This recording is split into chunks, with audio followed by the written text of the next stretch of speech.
Hi, everybody, and welcome to this edition of the Taking Control of Your Diabetes podcast. I am one of your hosts, Dr. Jeremy Pettis, joined, as always, by my good friend and colleague, Dr. Steve Edelman. And if you are just tuning in, Steve and I are both living with type 1 diabetes since we were 15 years old, just separated by about 25 years, and both endocrinologists at the University of California, San Diego, where we do research and see patients.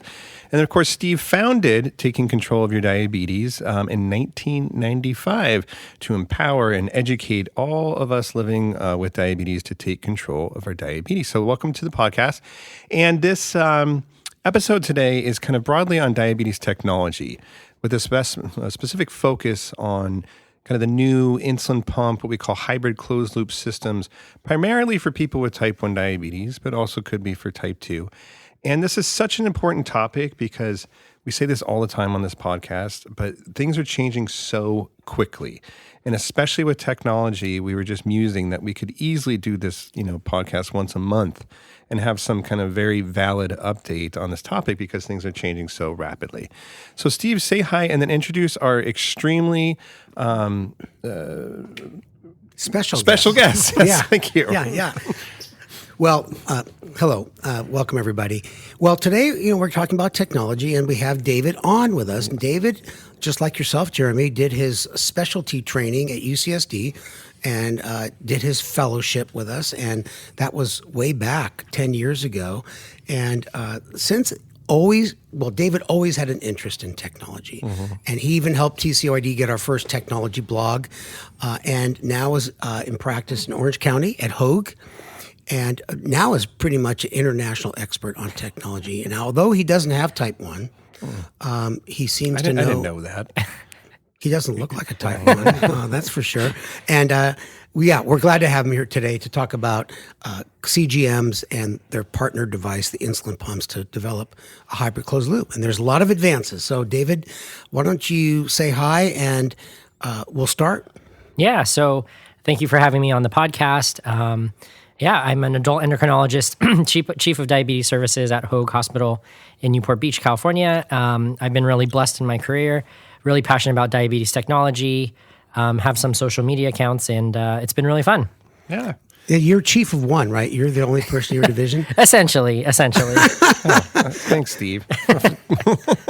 Well, you do other things. And yes, and Dave and I actually, we did our fellowship at the same time. You say way back when, but we were I was 1 year, I think. You were 1 year ahead. Yeah, so, time flies. Let's start off with talking about CGMs in particular. There's been a lot of changes. So let's just start off with the Dexcom G7, and we'll transition to the Libre. Yeah, it's been a big upgrade over the G6. Came out about a year ago.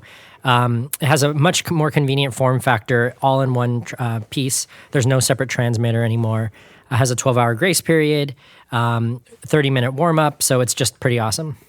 Yeah, and what about the Libre 2 and the 2 Plus and then the 3? Yeah, the Libre 3 has been out for about a year and a half. It's the smallest form factor on the market. It's really impressive if you see it. And there's recently the Libre 2 Plus actually got approved. So they kind of brought back an oldie, but they added pump integration. So it actually integrates with the Tandem Control-IQ pump, and it will eventually integrate with the Omnipod 5 pump as well. So they kind of have those two products on the market. Abbott does. And you mentioned on the TCOID Live that we just taped. For those of you listening, you could watch that on our website. It's there forever. The fact that it's a little bit more accurate, and now that it's going to be telling the pump how much insulin to give us, too much or too little, it's pretty important to have those numbers as accurate as possible. Yeah, right now we're kind of in the murky part of the product lineup because there's the Libre 3 and the 2 Plus are kind of both new at the same time.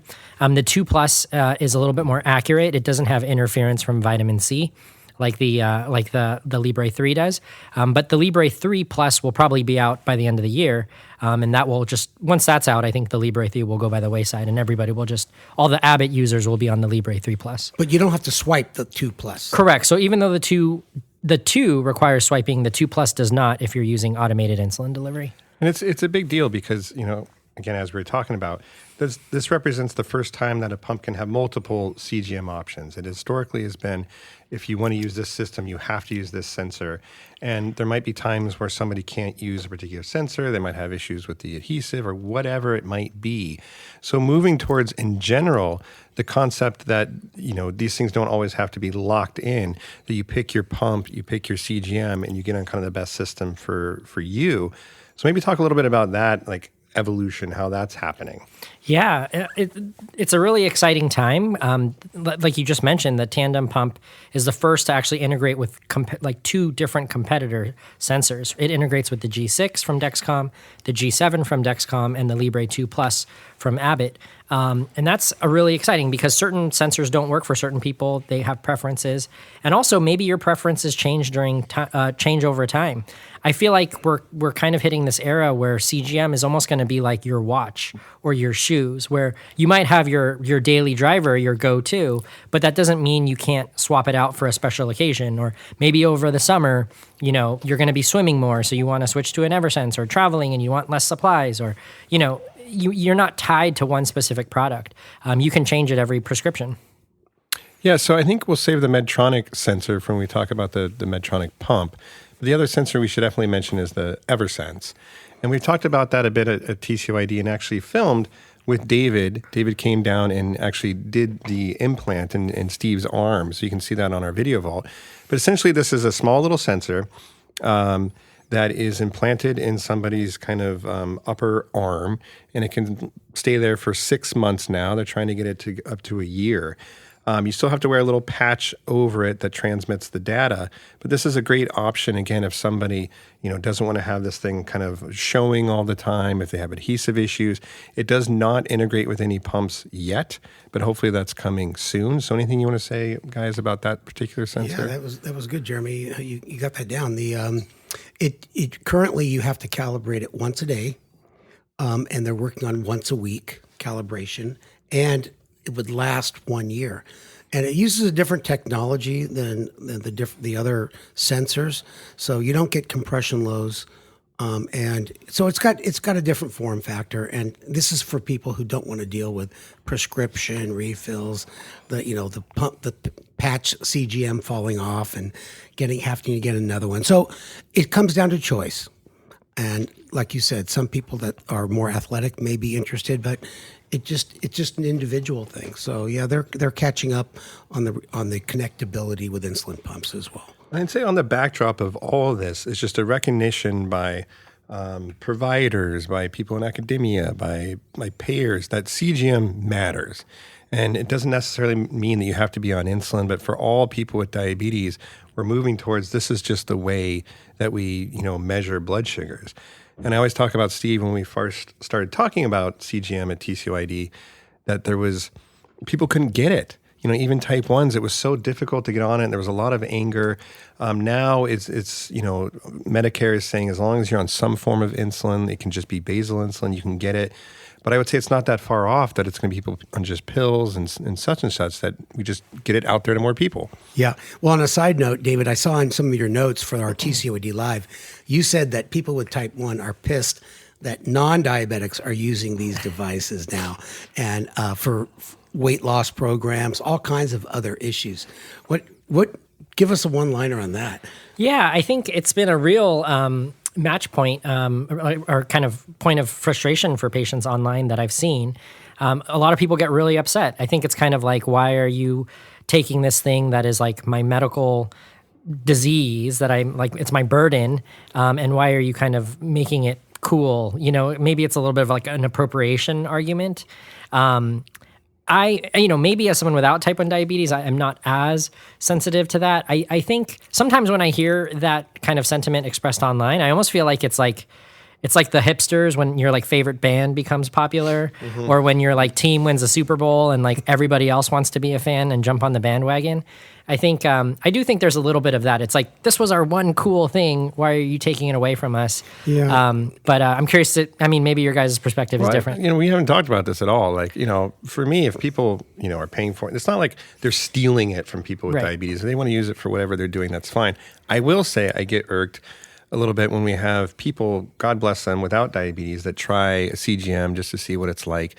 and they'll come back and say like, oh, I learned so much. Like I realized that my blood sugars like really spike after, I eat my cereal in the morning. I'm like, boo freaking who? Up to 120 milligrams per I deciliter. rocketed up to 118 and like, oh man. Well, there's a good friend of ours, Jeremy and mine, his name is Phil Sutherland, and he runs a company called Super Sapiens. He also is in charge of the Novo Nordisk cycling team of all type 1 athletes. And they used CGM to help extreme athletes like Jeremy and myself know when to fuel and improve their performance. And they apparently had 3 athletes in the Winter Olympics that used the Super Sapiens device to train.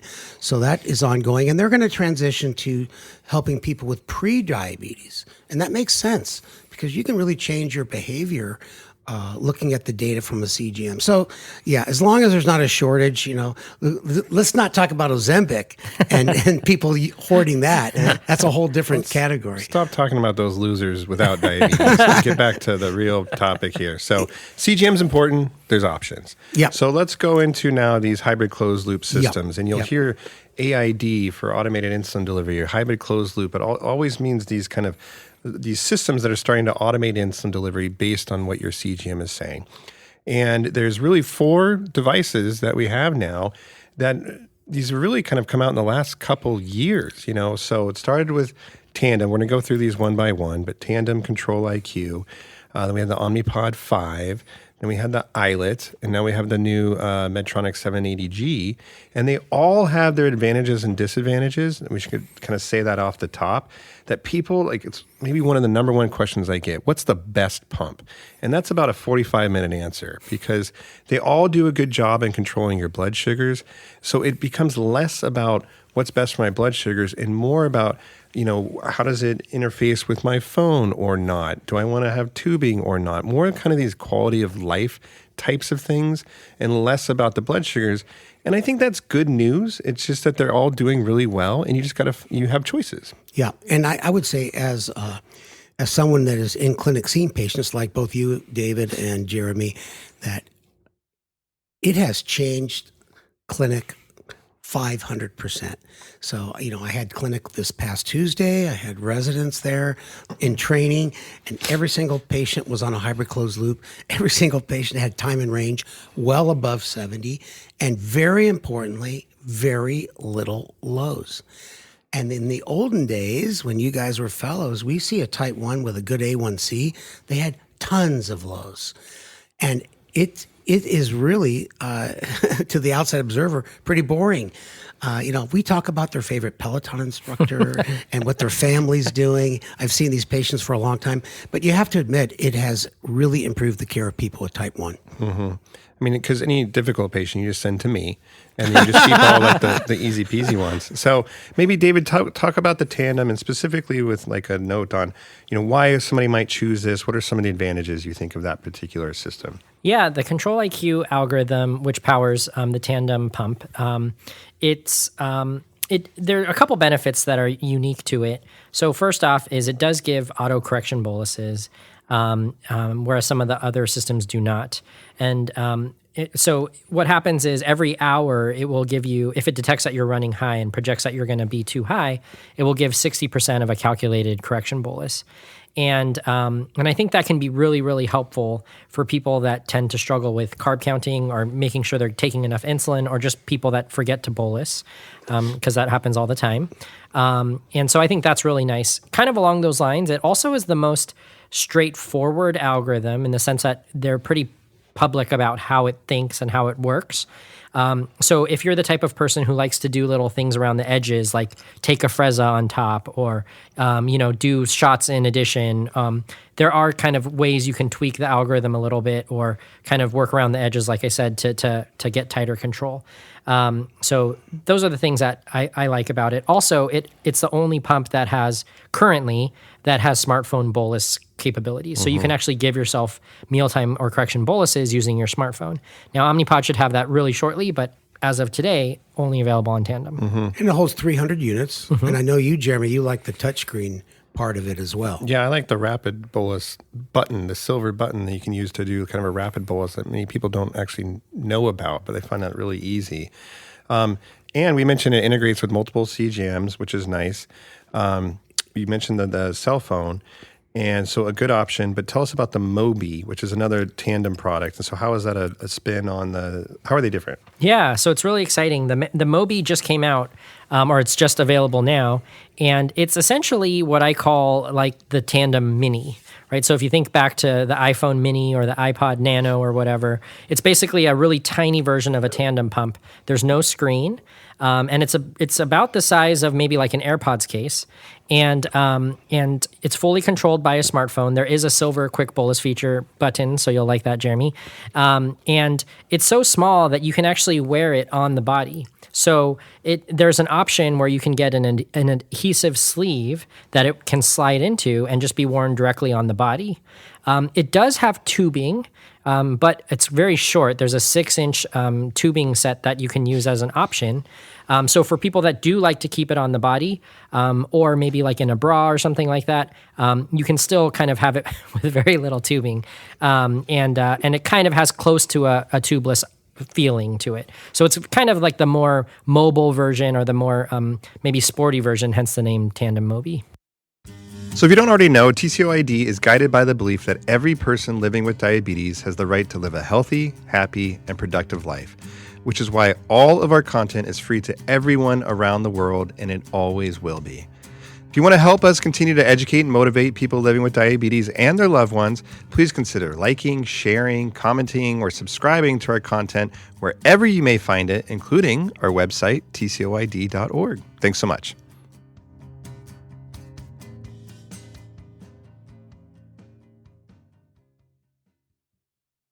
Yeah, I have one quick question, and you may never even had this question in your life, but for people listening, how would you define the word algorithm? Because we use that word a lot, and some folks may not know what that is.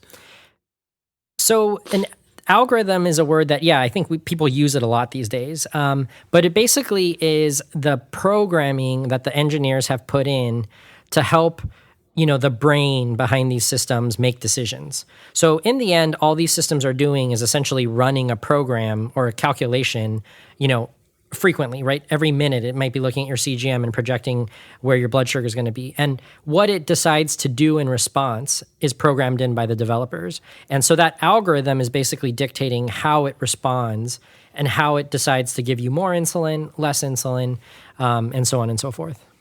Yeah, I was just going to add to that where we're at in terms of what these systems can do. And again, getting back to people saying what is better. We really don't have any like head-to-head trials of these systems to get approved. All these systems have shown their system versus, a CGM alone with a pump, they're not communicating. And in general, these systems can improve people's A1Cs by, 0.4, 0.5%, meaning going from 7.5 to 7. And reduce their time in the hypoglycemic range.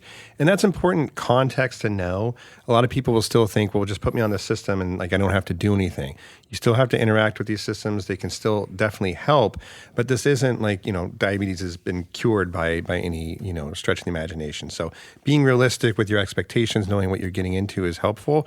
And knowing that compared to not being on these systems, they all do make your blood sugars better, but we don't know which of these algorithms per se is kind of the best. Yeah. Someone said to me once, who has the best algorithm? I have no clue. Yeah. And, it's very private information for the most part. But if you look at the studies that David and Jeremy and I see at national meetings and in journals, it comes down to they put a group of people on these devices. They look at their time in range beforehand and their time below range. And of course the A1C, but it comes down to time in range and time below range. And all these systems seem to get people 70% or higher, depending on the population, the duration of the study, the different algorithm. And remember, the goal is above 70%. And one thing I said on the live program that's on our website now is that, these systems all work well, but 20% of that, 30% of your success is based on you. Are you eating the right foods? Are you reading the right amounts? Are you counting the right carbs or inputting the right amount of data? Are you taking your insulin early? Are you doing your settings correctly? Exercise settings, so you're avoiding the highs and the lows. So, as Jeremy said, we all have to learn the system that we picked. All right, so Tandem has their original one with the kind of traditional tubed pump, and then the Mobi, which is more like a patch pump, which brings us to the Omnipod 5. So tell us what that pump is and some of the advantages. The Omnipod 5 is the best known tubeless option. It is up until the Mobi really the only patch pump option on the market. It holds 200 units because it's worn on body, so it holds a little bit less insulin than the Tandem, the full size Tandem. And it introduced its version of automated insulin delivery in the Omnipod 5. This is an algorithm that does micro boluses, meaning when it detects you're running high, it gives you a little bit more insulin. It ramps up the basal rate essentially fairly aggressively to help bring you back down into target range. And I think people really love it. Its biggest claim to fame really is the fact that it's tubeless and it's waterproof, or water resistant, so you can go swimming with it. You can take it to the beach, and it's very popular. Yeah.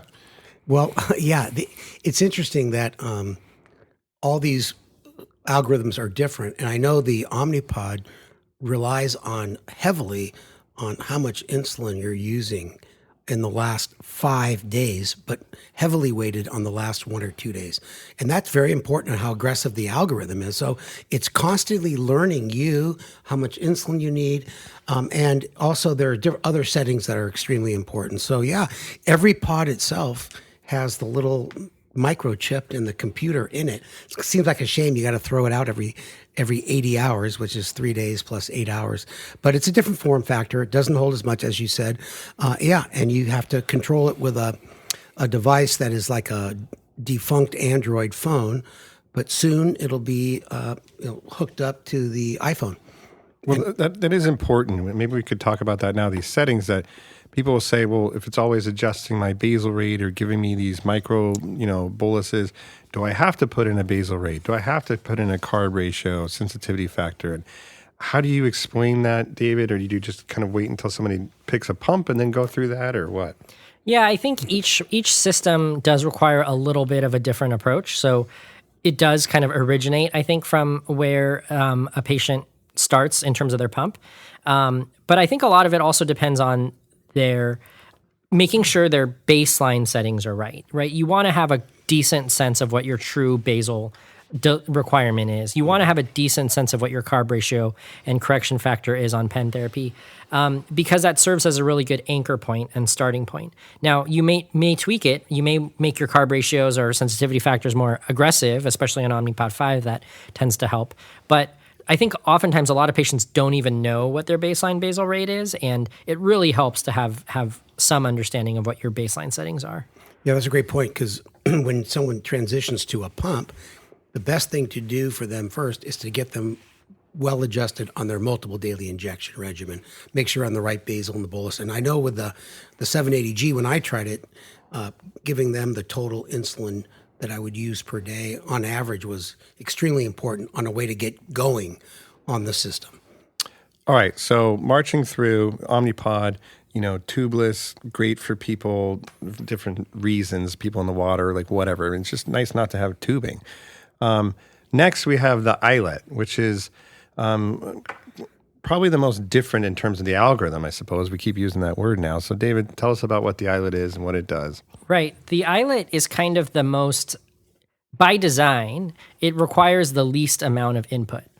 So even for the physician or trainer setting it up, really the only variable you can adjust is the weight. You just put in a patient's body weight to start. No total daily dose, no carb ratio, no basal rates. So it just makes things extremely simple. And for patients then, when they're dosing, that same simplistic philosophy applies, because instead of dosing and using a bolus calculator where they put in their carbs, all they do is announce their meals. They say, I'm eating breakfast, I'm eating lunch. You have to yell it out loud? No, through the nice touch screen. Bullhorn. I'm eating a big meal. So, you just announce whether you're eating the meal, and you can say, I'm eating a bigger dinner than normal, a lighter dinner than normal, but that's it. And so even if you wanted to, you can't even do correction boluses. And even if your doctor wanted to, there's no settings to change. So in a way, it's like this black box, but that can be such a great strength because, so many people with diabetes are struggling with burnout, or they can't carb count, or they get over anxious. And so sometimes not being able to control things and taking away all the levers can help. But that also is maybe its downside, is that some people may miss those levers or kind of want to have those options. Yeah, this generally we've found is for the person that, wants to be as hands off as possible, doesn't want to, tweak things. For all these systems, they tend to do the best when you're honest with them. And the iLet, I think, is it's particularly important for, because the only thing you can really do is announce meals. So sometimes people will have a tendency of, my blood sugar is 220, I'm just going to tell it I'm eating to get more insulin to bring me down. But then that messes up everything because it thinks that you're really sensitive to insulin because it sees you kind of, crashing and you haven't actually eaten.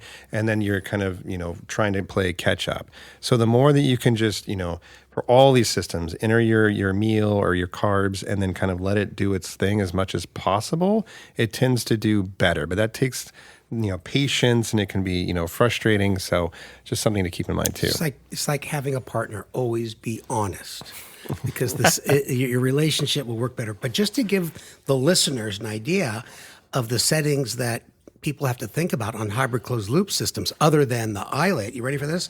Your basal rate, your carbohydrate to insulin ratio, insulin sensitivity factor or correction factor, your target glucose, duration of insulin action, and the glucose safety threshold value.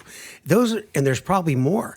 So these are all settings that could take the time of 2 or 3 podcasts that people need to know about their system that will help improve their performance and their time in range. So iLet is a really good option, something that, is still fairly new. We found in our, like I mentioned before, we did the clinical trials, that the people that did best going onto the iLet tended to be people coming from multiple daily injections. The people coming from hybrid closed loop systems already kind of missed, in general, like the ability to change basal rates or carb ratios, which is funny, right? Because as somebody with type 1, I'm constantly complaining about all the crap we have to do. But then if somebody told me I couldn't do that, I would be a little frustrated. If you can't do a correction bolus, you'd say, geez, that's not good, right? Because we're so used to saying, I'm high, I want to correct it. Yeah. But I've heard with the iLet, you just got to be a little patient and it will bring you down. Exactly. All right, so fourth and final, you want to tell us, maybe Steve, tell us about the Medtronic, because you just did a little trial. Well, I'll give you the whole history in 30 seconds. They came out with the 670G in 2019, I believe it was. 2016. Earlier than that. First hybrid closed loop. It had lots of issues. Sensor wasn't accurate. You had to calibrate 2 to 4 times a day. And a lot of people did not like it. But kudos to them. And then they developed different iterations of the 670, 770. But we want to talk about the 780G, which is now approved in over 100 countries and available in the U.S. And I'll let you jump in there in a second, David. But I did try it for 3 weeks, and it kept me in range very impressively. I think they got to change their naming system. Like all of a sudden, just call it like the Tomahawk. Like 6. I mean, come on, 780. It gets confusing. But anyways, the 780G is where we're at. Okay, the Tomahawk. That's a big steak that you're supposed to share with someone at Ruth Chris. Yeah, and I being an Omnipod user, I'm used to the easy form factor. But besides all the tubing and the infusion sets and that you would use with any tube pump, it did keep me in range. It had aggressive auto boluses, modulating basal rate, and I would say that during exercise, it kept me in range. It just put you at a higher target, although I did set it early. And very impressively for me, it was able to keep my blood sugars down after eating, because I do have gastroparesis, and it just kept, I noticed that one of the downloads I was looking at all night long after a large pasta dinner, it was just cranking away autobolus more frequently than every hour. And it kept me in range, and my time in range was well over 80%. And I tried not to try extra hard. I tried to just live life normally. The sensor is the biggest difference. It's called the Generation 4, and it lasted 7 days, required 1 calibration when you started up, but no other calibrations on subsequent sensors. And so it was, I would say, as you mentioned earlier, Jeremy, they seem to have come back, and they're trying to get a better reputation for their products, and it's based on their sensor. And I think, David, you have a few things to say about what's coming from Europe in maybe 1 or 2 years, their newer sensor. Yeah, so I agree. I've heard great things about it. I think, the loyalists that have stuck by Medtronic this whole time, I think their patience has been rewarded, and it's a really good system. All 2 of them. But the biggest limitation right now is the Guardian 4 sensor. It has the same form factor as the previous Guardian 3, even though the technology around it is much better. There's zero calibration system. It's more accurate. But I think what will really move the needle is when they get Simplera, which is their next generation CGM approved in the United States. It is approved now in Europe, but it's a much more traditional form factor. To the naked eye, it just looks like a Libre 2 or a Dexcom G7, and I think that will really help bring Medtronic, their sensor technology up to par. Although it does still have a 2-hour warm up and only a 7-day wear period. We are so spoiled. Oh my God. Yeah, so I think, if you're out there listening and you're thinking, maybe I want to try one of these systems, or maybe I'm thinking about, switching, how on earth am I going to decide? Well, it's important to keep in mind that, most of these systems have like a trial period. It's usually about a month, and it's, supposed to be risk-free. So if you do try, let's say the Tandem, you don't like it, turn it back in, try something else. Don't feel like you have to stick with it, because then you can get locked into some of these, warranty programs, and it can make it more difficult to try to switch if you do it later. So, it's great to have all these options, but we're getting to the point where it can be a little overwhelming. Yeah, and I think you're right, Jeremy. I mean, you will not know if it's really for you until you try it. Mm-hmm. So that's a great point. I know David mentioned earlier, some of these companies have free trial periods. And you're going to be trying the 780G, and we're both going to try the iLet. And, I'm not a tubing guy, but I did enjoy my experience trying the other pumps. I tried the Tandem. I liked it very much. It also helps us providers, as living with type 1, give a little bit more information to our patients if you've tried it. Yeah. So, David, have you tried them? And I hope you didn't put saline in yours and say that you really tried it. I did back when I was a fellow. Obviously I'm not going to share war stories because my stories are, minimal compared to you guys. But I will say I was very surprised by how annoying going to the bathroom was, pulling down your pants. Mm-hmm. And also lying down and sleeping, you feel like a dog on a walk with the leash wrapped around your stomach. So that was really eye-opening and gave me just a glimpse of what people with type 1 diabetes are going through. But a small glimpse because I didn't have to deal with the blood sugars, right? But I think to your point, I think it's really, I would even say for many of you, the natural recommendation would be talk with your endo, talk with your doctor about it. But now there are so many other resources available. Social media has really good people. You can follow, learn people's experience. TCOID has a bunch of material. You may, unfortunately, know more about some of the newer technologies than your doctor. Mm-hmm. Hopefully you don't, and you have a good endo who stays up to date, but maybe you don't. And, really advocate for yourself because there really are good resources available online. I was just going to say, thanks, David. That's so important. That, I will try the 780G soon. And then after that, I will have tried basically every system out there. And people always say, Dr. Pettis, what pump are you on? And I kind of hesitate to answer because I don't want them to think that that's the best one. But right now, I'm actually on shots. I'm not on one of these systems. And there's, a number of reasons for that. I just felt like I needed a pump break. I was worried about some kind of absorption issues. And I'll go back on one of these systems. But I'm just making this point because, if you're doing well on whatever you're doing, God bless you. There's all these options out there. We just want you to know about them. But even if you're on shots and you're doing fine, I think sometimes type 1s get browbeaten like, oh, you're not on like one of these systems. You have to. You're a bad diabetic. It's all about personal choice, preference, how to make this crappy disease a little bit easier, really. Yeah. And David, in closing, you said one of the most important things is you have to be your own advocate. Why did David say that? I thought that's some important stuff. I thought. Well, you're whining. I'm the guest. I'm the guest. Shots, and you're feeling guilty about it. But well, I said that because David, said you have to be your own advocate, and that's one of the premises of TCOYD. You got to be smart, be persistent, and you are your own best advocate. So, and that's a great way to end. Well, any closing thoughts, David, or things you want to leave people with? I mean, I feel like the theme is really choice and empowerment. I think that was kind of the whole theme. So I don't have any profound closing thoughts. Just, be your own advocate, do your research, and try things out. You really don't know until you try it. Well, Steve always says every day that you're his favorite fellow. So I'm just glad to have you here, and you guys can be reunited. Thanks for having me. All right. Thanks for listening, everybody. Be sure to like us, subscribe, share with your friends.